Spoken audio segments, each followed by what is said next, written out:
नमस्कार। प्रदेश का सबसे भरोसेमंद news channel India news Uttar Pradesh Uttarakhand देख रहे हैं आप और मैं हूं आपके साथ सोनम से। आज बुलेटिन में बात होगी जिहादी गैंग के कितने छांगों। जी हां, बिल्कुल। लखनऊ में आगरा धर्मांतरण से जुड़ा बड़ा अपडेट है। जांच एजेंसियों ने आरोपी आयशा से पूछताछ की है। मुजाहिद बनाना चाहती थी आरोपी आयशा। उत्तराखंड, पश्चिम बंगाल, गोवा में फैला नेटवर्क। तीनों शहर में फैले नेटवर्क के संपर्क में थी आयशा।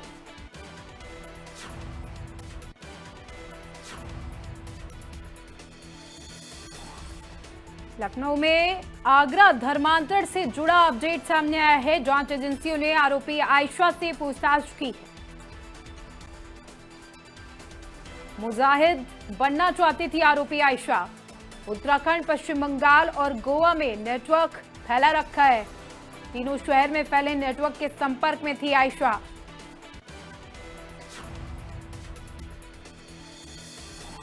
आगरा पुलिस को अब्दुल रहमान के मुस्तफाबाद स्थित घर से धर्मांतरण से जुड़ी बड़ी संख्या में किताबें भी मिली, जो मौलाना कलीम सिद्दीकी ने लिखी थी। लेकिन बांटता रहमान था। पकड़ा गया अब्दुल रहमान। उत्तराखंड, पश्चिम बंगाल, गोवा में नेटवर्क फैला। तीनों शहर में फैले नेटवर्क के संपर्क में आयशा बताई जा रही है। धर्मांतरण के मामले में 10 लोगों की गिरफ्तारी हुई है और ऐसे में गिरफ्तारी आगरा के रहमान की भी हुई है। रहमान के घर इंडियन न्यूज की टीम पहुंची है। तमाम सवालात जो है देश के जहन में है, आखिरकार रहमान का नेचर क्या है, किस तरीके से वो यहाँ रहता था, इन तमाम सवालों को जानने के लिए इंडियन न्यूज की टीम उनके घर पहुंची है। घर का दायरा 15 वर्ग गज के दायरे में बना हुआ है। ये छोटे से कमरे में रहमान और उसके भाई रहते थे, माता पिता रहते थे और ऐसे में तमाम आरोप माता पिता की तरफ से भी लगाए जा रहे हैं। फिलहाल माता पिता का ये भी कहना है कि रहमान जो है नेचर वाइज बहुत अच्छा है। आखिरकार किस तरीके से गिरफ्तारी हुई, पहले माँ का दर्द जान लेते हैं। रोना है, देश सवाल आज कर रहा है कि रहमान जो है धर्मांतर से जुड़ा हुआ है। आंखों के आंसू आज क्या कह रहे हैं? मैं माँ हूँ, मेरा दिल तड़प रहा है मेरे बच्चे के लिए। मेरा बच्चा ऐसा बिल्कुल नहीं है। मेरा बच्चा मैंने पाला बच्चे को, ये समझ लो कि बिल्कुल घर के अंदर पाला मैंने अपने बच्चे को। मेरा बच्चा ना कहीं बाहर जाता है, ना कहीं निकलता है और ना किसी शौक में ऐसी तक नहीं खाता है मेरा बच्चा। कितने बेटे हैं आपके? मेरे 5 बेटे हैं। रहमान कौन से नंबर का बेटा? जी, सबसे फर्स्ट नंबर का। जिम्मेदारियां बड़ी थी, बताया जाता है जूते की फैक्ट्री में स्टिकर का काम करता था, उससे पहले कॉल सेंटर में काम करता था। ये बेटा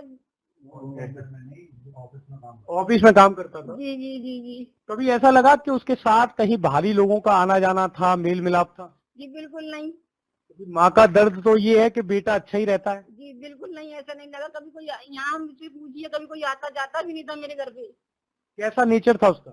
बहुत अच्छा नेचर था मेरे बच्चे का। घर के अंदर अपने भाइयों को, बहनों को, भाइयों को, माँ को, बाप को अच्छा टाइम दिया करता था। अपने घर के अंदर ही बैठता था। धर्मांतरण का बड़ा आरोप लगा है, बड़ी भूमिका उसकी दिखाई गई है, सोशल मीडिया का यूज भी दिखाया जा रहा है, पॉडकास्ट, तमाम चीजें। जब ये खबर आपने सुनी तो आपको कैसा लगा? कितनी जानकारी आपको पहले से?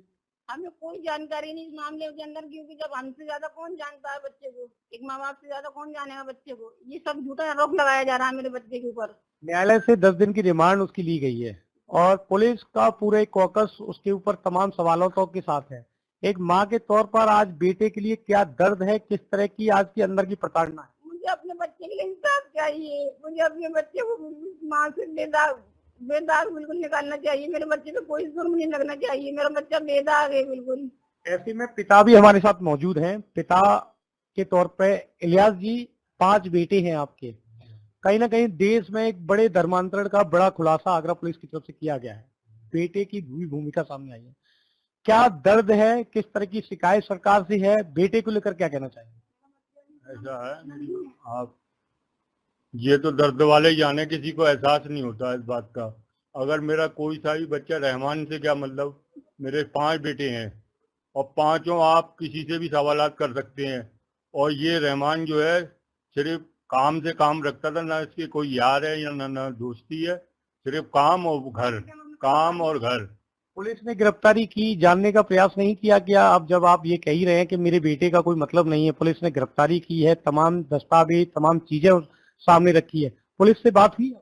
नहीं, हमारी कोई यूँ कह रहे हैं कि कोई मतलब हम गए सब जगह, बड़े बड़े अधिकारियों के पास पहुंचे, सबने मतलब सुन के नहीं, मतलब अनदेखा हो गया। मतलब ये तो अचानक ये मतलब एकदम मतलब पहाड़ से ऐसे जैसे पहाड़ तोड़ दिया गया हो, मतलब एकदम इल्जाम मतलब सीधे साधे को फंसाने का। तो क्या है मतलब किसने फंसाया, किसने साजिश करी है?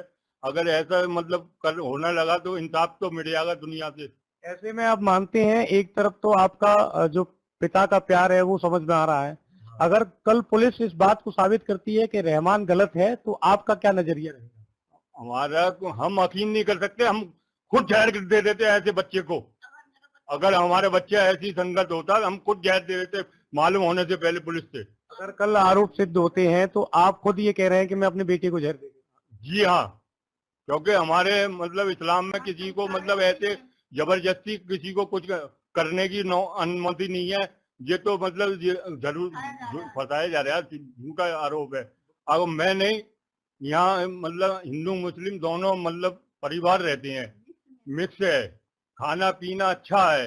अगर जो आरोप मतलब हमारी प्रशासन लगा रहा है, अगर वो सबसे पहले वो बस्ती पड़ोस में किसी की शिकायत मिलती है, कोई एक्शन लिया जाता, कोई इससे पहले कोई लड़के का आपराधिक इतिहास या किसी मामले में पुलिस वही मैं आपको बताना चाह रहा हूँ कि बच्चे का कोई भी ऐसा भी नहीं है जैसे बस्ती पड़ोस में कोई किसी से झगड़े से भी वो दूर रहता था। कोई कैरेक्टर नहीं है, कहीं भी नहीं है दुनिया। पढ़ा लिखा कितना था? इंटर करीब इंटर में ये भी बताया जा रहा है कि वो 12th फेल था। है। 12th हाँ, फेल। इंटर करीब है, मतलब हमारे हम अनपढ़ हैं, हम हैं अंगूठा टेक। अंदर इंटर फेल है, हमने ये सब जगह यही बताया, इंटर फेल है, मतलब इंटर करा लेकिन फेल हो गया था। उसके वीडियोस जो है पूरे देश भर के जहन में एक सवाल छोड़ रहे हैं कि 12th फेल व्यक्ति जो है इंग्लिश कैसे बोल रहा है, पॉडकास्ट कैसे कर रहा है? इंग्लिश बोलना हिंदुस्तान में गुनाह है? बिना पढ़ा लिखा, वो तो मतलब इंग्लिश मीडियम में पढ़ा हुआ है, और अनाड़ी भी जब किसी उसको हो जाता है काम में तो वो अनाड़ी भी बोलता है। आज देश के प्रदेश के मुख्यमंत्री योगी आदित्यनाथ से क्या कहना चाहेंगे? मैं ये इंसाफ चाहिए, क्योंकि उन्होंने निर्णय बहुत अच्छा है कि दोषी को सजा मिलेगी, अनदोषी को मतलब निकाला जाएगा। ऐसे में उनसे योगी साहब से मेरी प्रार्थना है, इंसाफ हो मेरे साथ। और पुलिस जो आरोप लगा रही है उसकी बिल्कुल पुलिस की भी जांच बैठा ली जाए और बच्चे की भी, समझे। और ऐसे में ये माँ बाप हैं, सीधे तौर पर पुलिस के ऊपर साजिश के तहत फंसाने की बात कर रहे हैं, सीधा ये भी कहते नजर आ रहे हैं कि अगर बेटा मेरा गलत है तो पूर्ण तरीके से जो कार्रवाई बनती है वो भी कर सकते हैं, लेकिन कहीं ना कहीं जांच का विषय ये सीधे तौर पर करते नजर आ रहे हैं। आरोप बहुत ज्यादा है, जहर में पूरे देश में कहीं ना कहीं रहमान को लेकर तमाम बड़े सवाल है, लेकिन यहाँ का माहौल 15 वर्ग गज के मकान में रहने वाला रहमान आखिरकार इस गिरोह के कैसे चुंगल फंसा या संपर्क में आया, ये सवाल सब जांच के हैं। लेकिन माँ बाप आगरा के धर्मांतरण मामले में 10 आरोपियों की गिरफ्तारी हुई है, जिसमें आयशा गोवा से गिरफ्तार हुई, जिसको मेन मुखिया के तौर पर आगरा पुलिस देखी जा रही है। ऐसे में एक दूसरी गिरफ्तारी रहमान की हुई, जो कि आगरा के सराय ख्वाजा हनुमान गली का रहने वाला है।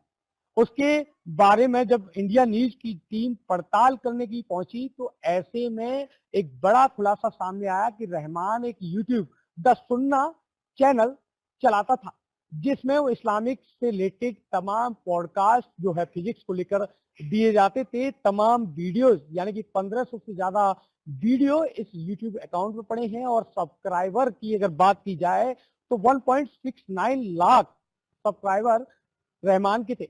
ऐसे में आगरा पुलिस की गिरफ्तारी के बाद तमाम बेहद चौंकाने वाले खुलासे रहमान को लेकर कहे हैं, लेकिन एक तरफा दूसरी तरफ अगर तस्वीर की बात की जाए तो माँ बाप को आज भी लगता है कि रहमान का फंसाया जा रहा है साजिश के तहत, लेकिन आगरा पुलिस दस्तावेज के आधार पर रहमान की 10 दिन की रिमांड न्यायालय से ले चुकी है।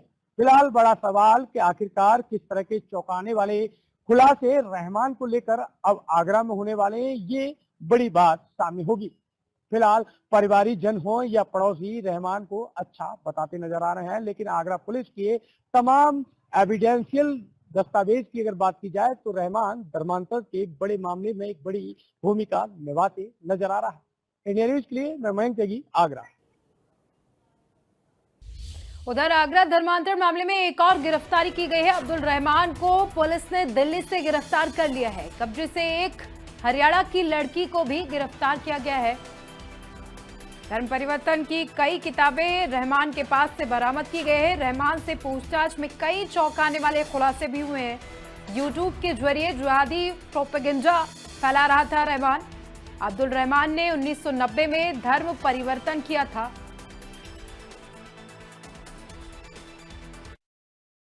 अवैध धर्मांतरण मामले को लेकर आगरा पुलिस को एक बड़ी सफलता हाथ लग रही है। आगरा पुलिस ने मुख्य आरोपी अब्दुल रहमान को गिरफ्तार कर लिया है दिल्ली से।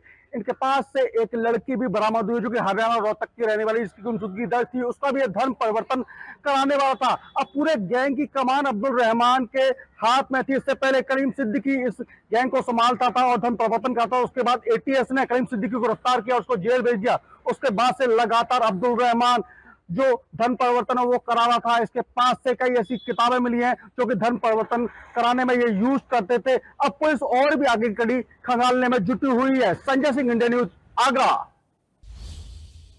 तो हमारे साथ हमारी सहयोगी वर्षा शाही लखनऊ से जुड़ गई हैं और मयंक त्यागी आगरा से हमारे साथ जुड़ गए हैं। सबसे पहला सवाल हमारा वर्षा से है। वर्षा, जिस तरीके से छांगुर का जो धर्मांतरण का रैकेट था, अब उसमें एक एक कर खुलासे हो रहे हैं। हर रोज कोई ना कोई गिरफ्तारी हो रही है। अगर हम बात करें तो मिशन स्मिता के तहत झांगुर को पकड़ा गया, जिसका बड़ा रैकेट चल रहा था। यूपी पुलिस लगातार मिशन स्मिता चला रही थी। यूपी पुलिस लगातार मिशन स्मिता चला रही थी, जिसमें अवैध धर्मांतरण करने वाले गैंग को पकड़ा जा रहा था। झांगुर को पकड़ने के बाद एक एक करके उसके पत्ते खुलते गए, एक एक करके पता चलता गया कि आखिर कौन कौन लोग हैं, किस तरीके से वो धर्मांतरण करा रहा था और ये गैंग उसकी कितनी बड़ी है। लेकिन केवल एक झांगुर ही नहीं था जिसने इस तरीके की गैंग चला रहा था। उसके साथ साथ आगरा में जब इन 10 लोगों को गिरफ्तार किया गया तो पता चला कि झांगुर से भी बड़ा एक गैंग चलाया जा रहा था और इस गैंग का पूरा काम ही था अवैध धर्मांतरण कराना। विदेशों से आने वाली विदेशी फंडिंग के जरिए ये धर्मांतरण कराते थे। लेकिन धर्मांतरण कराने के साथ साथ इन सभी गैंगों का एक कॉमन कनेक्शन देखा गया है कि कहीं ना कहीं आईएसआई के साथ कनेक्शन इनका देखा गया है। कनेक्शन होने के साथ साथ गल्फ कंट्रियों से पैसे आने की बात देखी गई है और साथ ही साथ जब इनके कनेक्शन को खंगाला गया, एटीएस ने लगातार जांच पड़ताल की तो बहुत सारी चीजें सामने आई। अवैध धर्मांतरण की बात तो सामने आई ही, लेकिन सोचिए कि झांगुर मामले में इस्लामिक प्रदेश बनाने की बात सामने आई थी। उसके बाद आगरा मैटर में अगर आप देखेंगी तो जिस तरीके से लोगों को गिरफ्तार किया गया, जिस तरीके से कनेक्शन की बात कही जा रही थी, उसमें पाकिस्तानी कनेक्शन, आईएसआई के कनेक्शन और उसके साथ साथ कई एजेंसियों के साथ कनेक्शन इन लोगों के बताए जा रहे थे। लेकिन अवैध धर्मांतरण मामले में अभी भी यूपी पुलिस लगातार कार्रवाई कर रही है और लोगों की भी गिरफ्तारी कर रही है। इन दोनों मामलों में लगातार गिरफ्तारी हो रही है। यूपी एटीएस और यूपी एसटीएफ दोनों का संगठित रूप से ये पूरा जो काम है वो चल रहा है। पूरी तरीके से ये देखा जा रहा है कि आखिर किस तरीके से इनकी गिरफ्तारी की जा सकती है और कैसे जो अवैध धर्मांतरण हो रहा है उसको रोका जा सकता है। तो अब रुक कर लेते हैं मयंक का। मयंक, जिस तरीके से आगरा धर्मांतरण का जो मास्टरमाइंड था अब्दुल रहमान, उसको गिरफ्तार किया गया है। अब उसके परिवार वाले दलीलें दे रहे हैं कि मेरा बेटा जो है बेकसूर है। क्या कुछ पूरा मामला है? देखिए, शुरुआत साल 2021 में साइमा की दोस्ती जो व्यापारी की बेटियों से हुई, उसके बाद उसे उधम नगर लाया गया। उसके बाद ये पूरा धर्मांतरण का खेल शुरू हुआ। पहले ब्रांड वॉश किया गया, फिर धर्मांतरण किया गया। अब ऐसे में आगरा पुलिस की सर्विलांस टीम के द्वारा ये 10 लोगों की जो गिरफ्तारी है वो कहीं ना कहीं एक सीधे तौर पर एक बड़ा सवाल जो है हर किसी के जहन में छोड़ रही है कि धर्मांतरण का इतना बड़ा गिरोह आगरा में पनप रहा था और किसी को कानों कान खबर नहीं थी। गुमशुदगी के बाद पहले ग्राउंड बॉस और उसके बाद धर्मांतरण, ये तमाम चीजें सामने आई।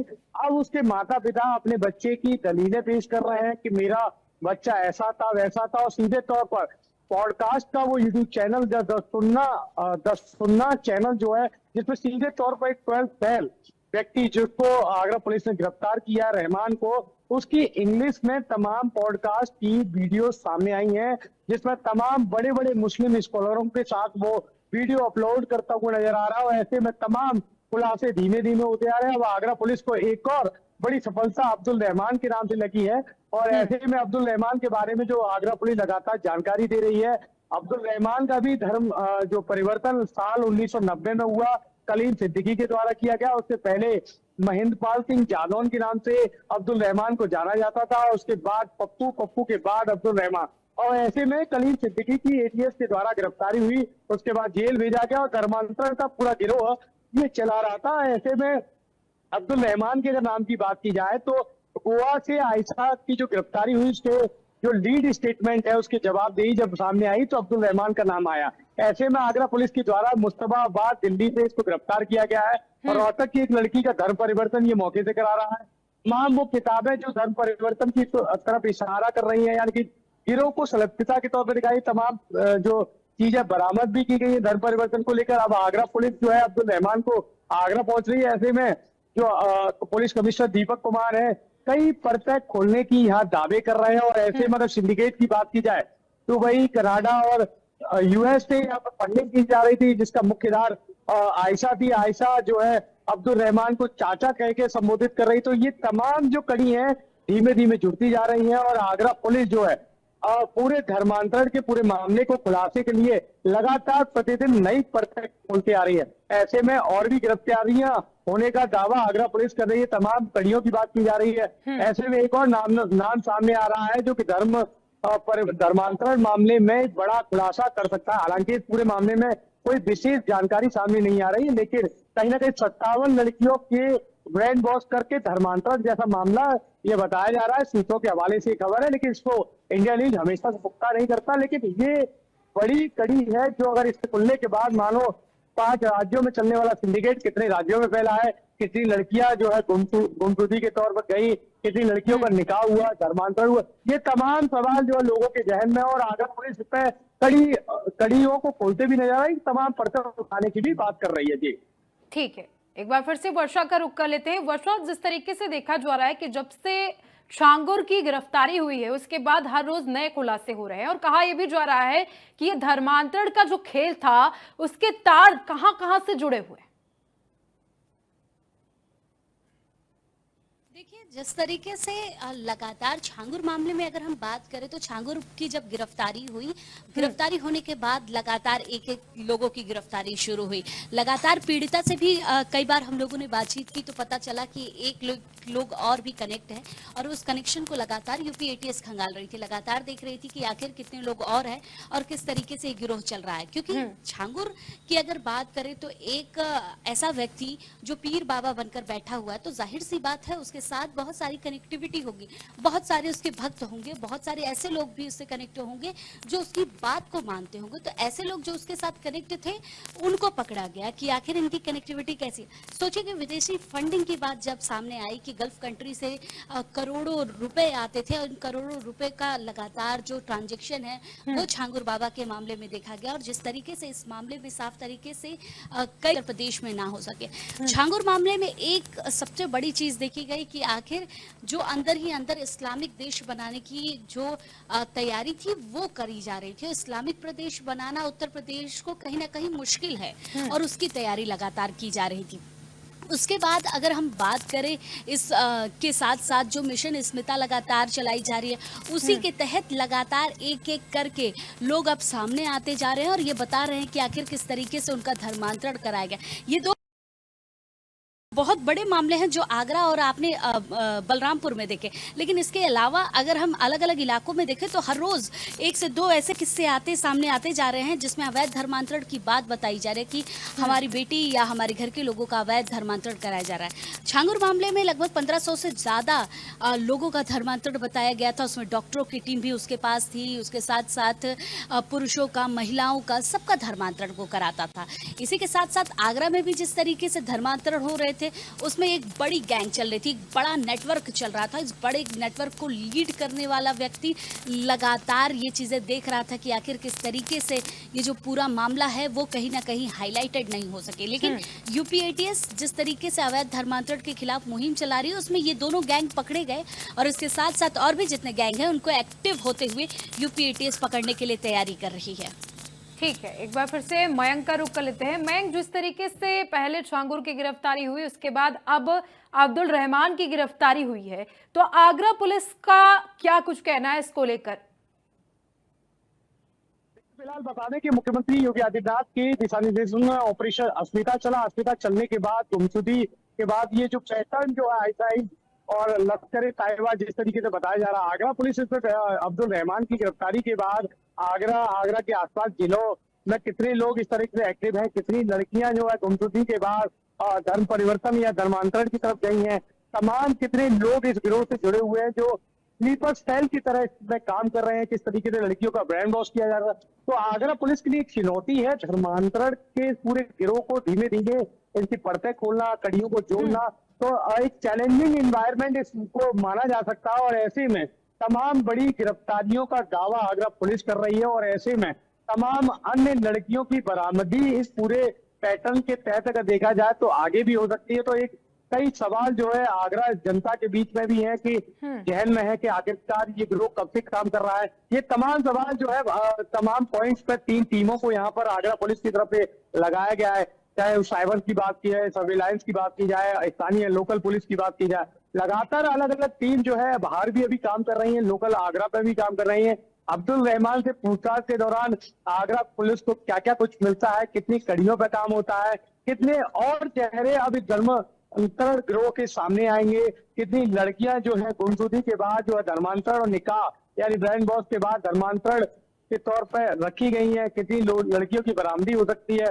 ऐसे में मैंने पहले भी बताया कि सूत्रों के हवाले से ये भी खबर है कि 57 से ज्यादा लड़कियां जो अलीगढ़ से कनेक्टिविटी सामने आ रही है वो भी सामने आ सकती है। लेकिन कहीं ना कहीं इंडिया न्यूज जो है प्रमुखता से इस खबर को पुख्ता नहीं करता, लेकिन ये परतें जब खुलेंगी तो कहीं ना कहीं धर्मांतरण के तौर पर एक बड़े गैंग का खुलासा और भी होना बाकी है। ठीक है वर्षा, जो आयशा पुलिस को मिली है, जो अब्दुल रहमान के साथ में रही है, उसको चाचा कहती है, उसको लेकर क्या कुछ एटीएस और पुलिस का कहना है? देखिए, आयशा को लेकर अगर हम बात करें तो आयशा की कनेक्टिविटी जो साफ तरीके से सामने आई है उसमें ये भी बताया जा रहा है कि आयशा लगभग 200 करोड़ से ज़्यादा की विदेशी फंडिंग को इधर उधर किया करती थी, अवैध धर्मांतरण के लिए यूज़ किया करती थी। उसके साथ साथ जिस तरीके से आयशा के जो कनेक्शन थे वो गोवा से लेकर कई ऐसे देश थे जिसके साथ वो लगातार कनेक्ट थी और वहाँ पर उसके एक्टिव लोग थे जो पूरी तरीके से उसका काम किया करते थे और ये देखते थे कि आखिर किस तरीके से इस पूरे मामले में अवैध धर्मांतरण कराया जा सकता है। क्योंकि इस मामले में एक चीज़ साफ देखी गई है कि जब आयशा की गिरफ्तारी हुई तो आयशा से यूपी एटीएस ने पूछताछ की और पूछताछ में बहुत सारी चीज़ें निकलकर सामने आई। उसकी कंट्रियों से किस तरीके से बातचीत होती थी, किस तरीके से जो उसका प्रोफाइल पिक है वो क्या लगाया गया था, क्यों वो आयशा इसके साथ कनेक्टेड थी और कैसे वो उनके कनेक्शन होने के साथ साथ किस तरीके से वो जो तैयारी करती थी, किस तरीके से धर्मांतरण कराती थी, महिलाओं को किस तरीके से बरगलाया करती थी और कैसे वो पूरे नेटवर्क को फैलाया करती थी। क्योंकि आयशा का नेटवर्क सबसे ज़्यादा बताया जा रहा है। आयशा की नेटवर्क की वजह से ये धर्मांतरण का एक जो बड़ा गैंग था वो चल रहा था। क्योंकि आपने एक देखा झांगुर मामले में, लेकिन आगरा के जिस तरीके से धर्मांतरण का गैंग था वो जाहिर सी बात है कि झांगुर से भी बहुत ज़्यादा आगे था। और जिस तरीके से इस आगे होने के साथ साथ इनकी फंडिंग की बात कही गई, इनकी कनेक्शन की बात कही गई और साथ ही साथ जो पाकिस्तान से कनेक्शन बताया गया, वहाँ की एजेंसियों से कनेक्शन बताया गया, उस पे लगातार यूपी एटीएस अभी पूछताछ कर रही है, जांच पड़ताल कर रही है और जिस जिस जगह के लिंक अभी प्राप्त हुए हैं वहाँ के लोगों को पकड़ने की तफ्तीश भी लगातार जारी है। चलिए ठीक है, आप दोनों का बहुत बहुत शुक्रिया तमाम जानकारी दर्शकों से साझा करने के लिए। तो जिस तरीके से आप देख पा रहे हैं कि झांगुर के बाद अब आगरा धर्मांतरण का जो गैंग था वो अब उसके राज जो हैं वो खुल चुके हैं और अब्दुल रहमान एटीएस की गिरफ्त में है। फिलहाल इस खास पेशकश में मेरे साथ अभी के लिए इतना ही। देखते रहिए इंडिया न्यूज उत्तर प्रदेश उत्तराखंड। नमस्कार।